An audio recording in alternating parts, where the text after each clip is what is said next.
భార్యాభర్తలు ఒక కుటుంబం సమస్య చెప్పదామని వీడియో ముందుకు వచ్చినాను. ఎందుకంటే ఇది అందరికి నచ్చకుండొచ్చు. ఒక కుటుంబంలో ఏం జరుగుతుంది అనే ఒక సమస్య విషయంలో నేను మాట్లాడదాం అనుకుంటున్నా. ఏంటంటే ఒక ఫ్యామిలీలో ఏదైనా డిస్టర్బెన్స్ వచ్చినప్పుడు ఒకరికొకరు ఆదుకోవాలి, కానీ వదిలేసిపోవడం అనేది ఇలాంటి చాలా జరుగుతున్నాయి. ఎన్నో యాక్సిడెంట్లు కానీ వేరే రకాల గొడవల వల్ల డిస్టర్బెన్స్ చాలా అంటే చాలా డిస్టర్బెన్స్లు వస్తున్నాయి. అందుకు భార్యకు భర్త, భర్తకు భార్య అనేది జీవితాంత కాలం. అదే మనం కొడుకులు లగ్గం చేస్తే వాళ్ళు వెళ్ళిపోతారు.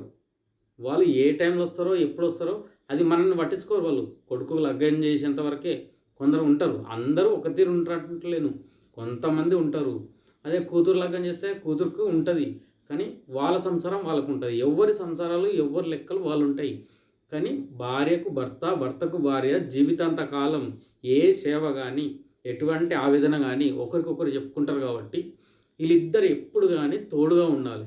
వీళ్ళిద్దరి మధ్యన ఏదో చిన్న గొడవ వస్తుందని ఉన్నకాడ ఇంట్లో క్లియర్ చేసుకోవాలి, కానీ ఎక్కడన్నా వెళ్ళిపోవడము, ఏదో జరగడం ఇలాంటి పనులు మాత్రం చేయకండి. ఎందుకంటే రోడ్ల మీద ఇప్పుడు మంచి జరుగుతుంది, చెడు జరుగుతుంది. అదే భర్తకే ఏమన్నా డిస్టర్బెన్స్ వచ్చిందనుకో, కాలుకో చేతికో ప్యాచర్ అయిందనుకో, దాని విషయంలో ఏంటంటే బిడ్డ వేయదు, కొడుకు చెయ్యడు.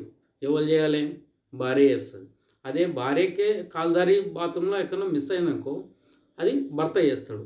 ఎందుకంటే భార్య భర్తలు చేసుకోవడమే కరెక్ట్, కానీ కొడుకు చేస్తాడు, నాకు బిడ్డ చేస్తుంది అనే ఆలోచనలు పెట్టుకుంటే మాత్రం ఇది ఆ సంసారం అన్నది అల్లకొల్లరం అవుతుంది.